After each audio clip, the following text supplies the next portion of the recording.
In their second meeting this season, the Seahawks fall again to the San Francisco 49ers, 28 to 16.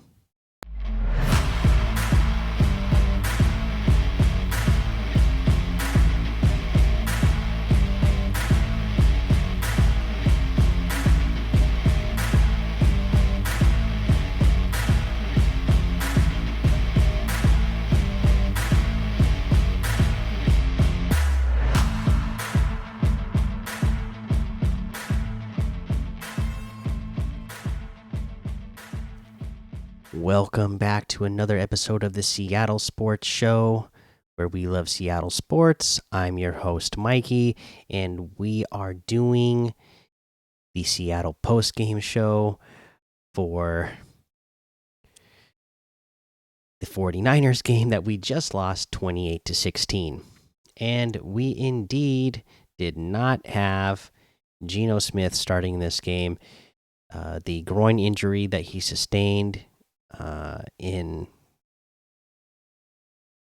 practice kept him out of this game, and to me it felt like a big difference. It was a very noticeable difference, and I am very worried going forward because now reports were coming out today that Geno was going to try to go in this game, that it was going to be a game time decision, but they were saying typically this type of injury is going to keep you at least one game, typically two.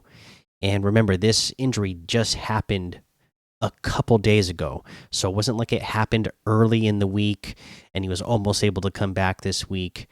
And we know for sure he's going to come back next week. They're saying that typically this is, a 2-game type of injury, and we're just a couple of days into it, so I am I am very worried about the Seahawks going forward now. But I got to keep these episodes quick right now. Like I mentioned, I am a mailman, so this time of year is just insane for me. So I need to keep this short so that I can get this uploaded and out to you, and then I can get some rest to get ready for work. All right, so let's quickly go over this. Here's the main story of the game. Yeah, Drew Lock came in to start, and his day actually wasn't that bad considering what you're expecting out of a backup quarterback. He was 22 for 31, 269 yards, 2 touchdowns, and 2 interceptions. So, even across the board, their touchdown to interception ratio, and I mean, that's what you expect out of the backup, right? I mean, his rating was 92, so not, it wasn't a horrible rating for him. Coming in with again, remember he only had like one full day of practice because nobody was expecting him to have to start this week. So that was his day. Not horrible, but definitely didn't do anything that put this team in position to get the win. Not like you would expect out of your starter. When you have a starter, you expect them to be good enough that they put the team in position to win the game. I never felt like Drew Lock did anything in this game that made you feel like, okay, he's putting the team in position to win this game. Let's go ahead and we'll talk a little bit more numbers for the Seahawks here. Charbonnet had a good day running, 9 carries for 44 yards in total. Walker, he had 8 carries for 21 yards. Both of them coming off of injuries. Charbonnet just got injured at the end of the game last week. Walker has missed a couple of games now with an oblique. Not a great first game back for him. Maybe they were, didn't give him more carries because they had to be cautious with him, and maybe he just wasn't feeling it out there. But at least it was a good day for Charbonnet when we had the run game going, and then at times we just could not get it going again. Receiving wise, Lockett had 6 receptions for 89 yards. Metcalf had 2 for 52. And they brought it up all game long. That was in the first quarter, and then he didn't get anything else the rest of the game. And then, of course, got ejected at the end of the game. Just and that was a total reputation call. I mean, uh, he's going for a tackle on Fred Warner, who just got the interception, and yeah, again, he's what are the receivers? What as a football player, what are you supposed to do? You have to get the other man down to the ground. So he's going for the WWE suplex type of tackle to get the man down because he can't just like hold on to his waist and let the guy drag him around. I'm not going to get embarrassed like that. If I was a football player, I am not just going to stand there and let my feet dangle. And it's like that Derrick Henry commercial, right, where he's running down the field and there's like 50 people hanging off of his like hips and shoulders and he's just dragging them along. I'm not going to let that happen to me. If I have to plant my feet in the ground and suplex the guy, so be it. I'd rather tackle that guy and get him down to the ground than get the 15 yards than get dragged down the field 15 yards anyways, because they're not going to let me be physical to make a tackle. So that's what Metcalf does. He suplexes Warner, who had lateraled the ball during that process, and then Fred Warner gets up, smashes him in the back, and then drives DK's head into the ground. Of course, that gets DK Metcalf heated. So he goes over to Warner, grabs him by the mask, shoves him, and then the bench is cleared, right? And then one of the other players over there, what's his name? What is his name? Laurie or whatever his name is. Anyways, he comes over there and starts throwing some punches and gets ejected as well. But I didn't see anything that Metcalf really did to me that it seemed warranted to get ejected himself. I feel it feels like it was just totally on reputation that he has. And then you could hear it on the broadcast. I mean, my gosh, Greg Olson, the guy who stole money from the Seahawks organization, just somehow didn't see what everybody saw at home. And he's just going off on how Metcalf, was his frustration was showing by, or his, the frustration of his, not getting any reception since the first quarter was showing in that moment. Where it's like, how did you not see that Fred Warner just shoved him while he's on the ground, shoved him in the back, and then drove his head into the ground? I mean, everybody saw it, and he's going on for like 5 minutes about how DK's, got this issue, and we've seen him have an issue before. But I mean, come on, I mean, call it fair.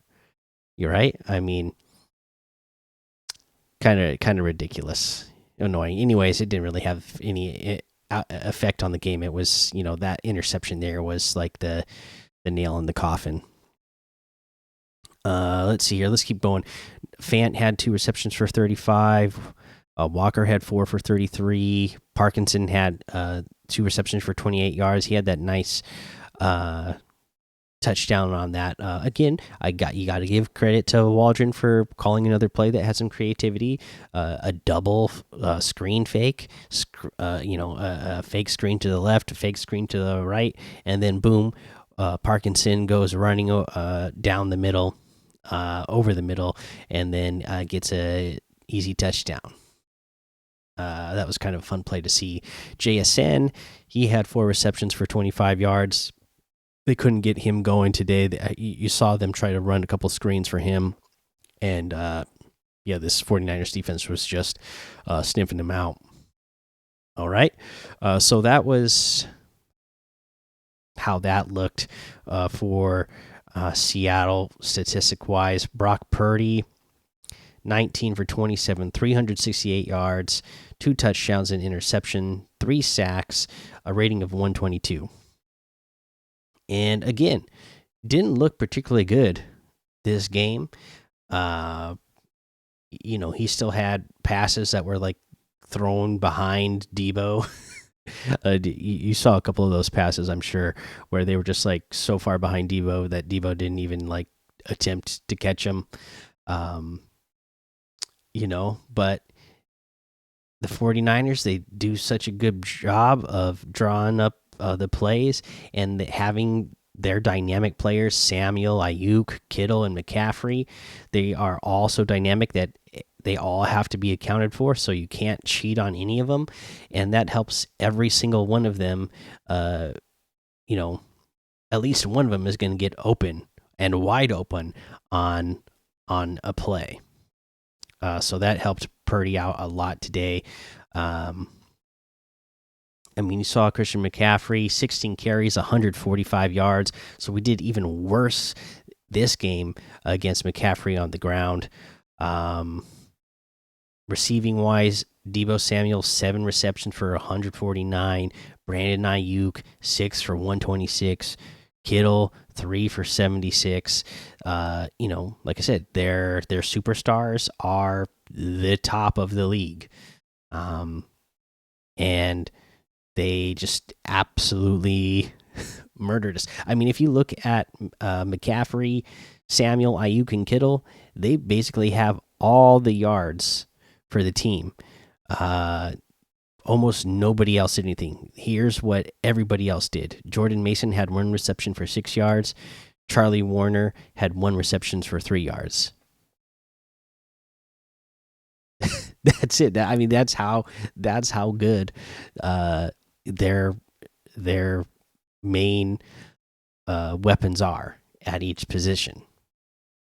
They can be the whole entire offense. They don't have to spread it out to a whole lot of people because or other people, because their main people are so good that they all help each other and they all help make the quarterback look good. On statistics wise, if you watch the tape, you'll see that Purdy still doesn't look great, but on the stat sheet, they sure do make him look good. They just absolutely killed us, and I think that was the disappointing part of this game. It was the defense. My goodness, you can be disappointed in the offense because they only put up 16 points, but again, you had your backup quarterback in there. When is this defense going to hold an opposing offense to less than the 4 touchdowns that the 49ers got today? It's just been we are on a streak, a really bad streak of letting teams put up a ton of points against us. And this is supposed to be bend, don't break. It's not supposed to be bend and break. And we are breaking a lot. You saw how broken Jamal Adams looked on that play that he got burned on. Just totally let him run right by him for the touchdown. Caught flat-footed, out of position. We didn't even mention it, but yeah, he got into whatever social media altercation with that beat writer in New York. Goes after his wife, and then he's going to come out here and make himself look like even more of a fool on the field. You shouldn't be doing what he was doing in the first place. But then if you do, you can't come out there and make yourself look even dumber by having that kind of play on the field. just horrible. And I get he had a very serious injury to come back from, but he's been playing bad recently. And just watching him, one of my friends at work was talking about how he was excited for Adams to come back this year because of how fast he is. And, with that injury and the amount of time it took to recover from that injury, probably still not even 100%. You can tell he has slowed down a lot this year. He is not getting to the quarterback in the backfield. He is getting run right by tight ends and receivers, people that he should be just as fast or faster than you would have thought in the past, and they are just blowing right by him. So he just, that injury that could have really changed and affected who he is as a player. Again, third down was not good for us this week. 2 for 11. Again, backup quarterback. So, was the last game because the offense was, improving. The play calling was improving, and you had your starter in there. And is this just because the backup was in here today, or is this a sign that we are going to go back down that road of not being able to convert on third down again? Again, we're gonna have to wait and see, and we're still not even sure if Gino's going to be back next week or not. Let's see here. I mean, that's all I really have to cover in this one. Like I said, I want to keep this short. The time of possession was pretty much even, right down the middle in this game, so we can't even use that excuse. It was just the defense failing to hold this team back in any way. Going into the game, you got the backup quarterback in. The defense knows that they have to step up, and instead of step up, they stepped back. That's for sure. All right. There's your Seahawks game. That's the post-game show. Hopefully we can get going against the Eagles. The Eagles themselves. Now, my best friend, he is an Eagles fan, so we talk a lot every week about what's going on with our football teams. And I was talking to him tonight after the Eagles lost to the Cowboys tonight, and he was telling me that he's actually worried that the Seahawks are going to beat them too, because remember, the Eagles have to come to our house. They move the game to Monday night, and so he's actually a little bit worried himself, because he feels like their defense, their corners, have just been disappointing this year, and they have a lot of big holes in their secondary. So, hopefully our receivers and tight ends are going to be able to take advantage of that. Hopefully K9's going to be fully healthy and be able to take advantage of running to the outside and getting those one-on-ones with those corners, and beating them in open space, and hopefully getting some big touchdown runs. We'll have to see. I mean, at this point now, we are 6-7. Let me take a look at the standings now,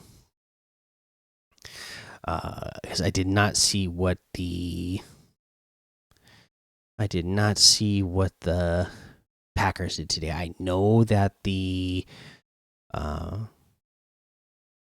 whatchamacallits lost. The Rams, I know they lost.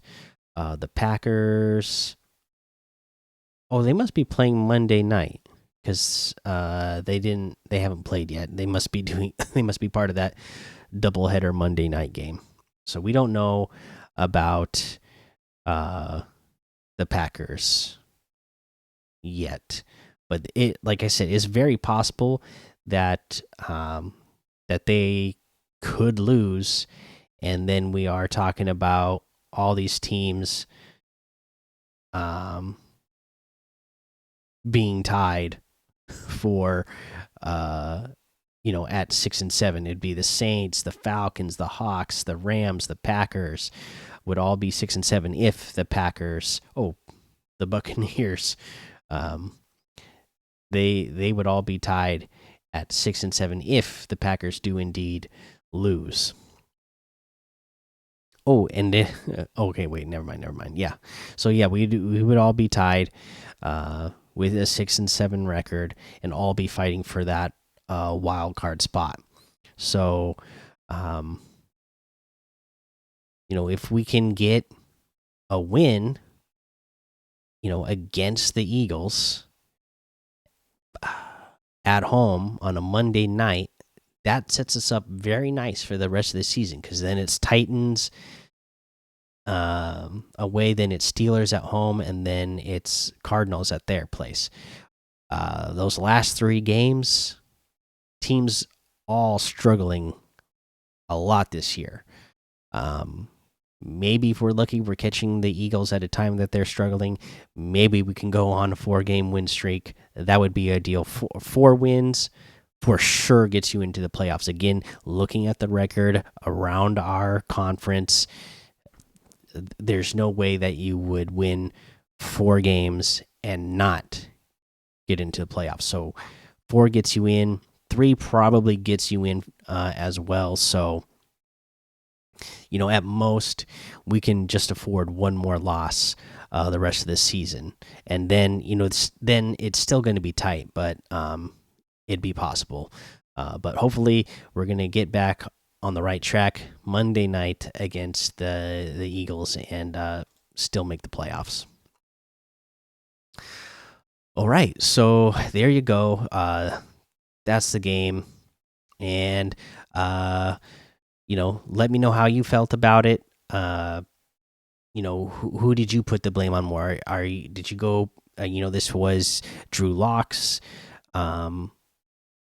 fault for not playing better, and you put it on the offense for only putting up 16 points, or do you put it on the defense for allowing 28 points against them? All right. That is going to be the show. Please subscribe, like, follow, rate, review, share with your friends, all that, because it all helps out the show a lot.